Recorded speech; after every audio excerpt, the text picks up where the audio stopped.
Terus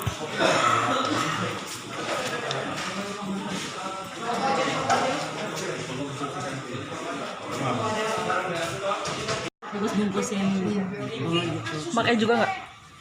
Januari ini. Hah? Januari aja. Selama Januari ini mulai pakai. Udah lama ikut jualan, Mbak? Enggak. Nyesel nggak, Mbak? Dari ini bantuin Januari. Terus duitnya kalau dapet duit buat apa biasanya?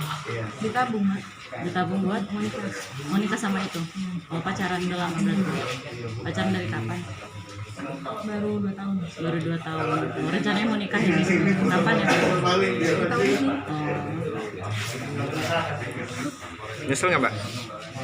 Bisa, Kak.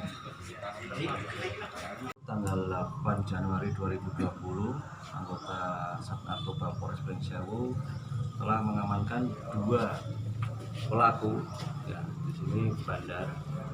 Yang pertama bernama Erwin, kemudian yang kedua seorang perempuan bernama Rani dengan jumlah barang bukti 35 gram dengan adanya timbangan, kemudian alat komunikasi, kemudian ada hasil penjualan 500.000. Yang bersangkutan sebelumnya telah menjual sabu-sabu sebesar 100 gram, jadi ini 35 gram ini sisanya.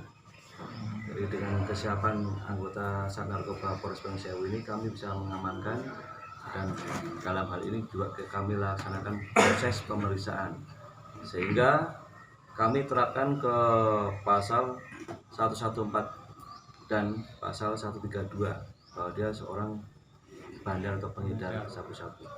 Ini alamat sendiri, Bang? Jadi alamatnya di Pekon Raya, Kabupaten Pringsewu. Ditangkap di mana dan jam berapa dan?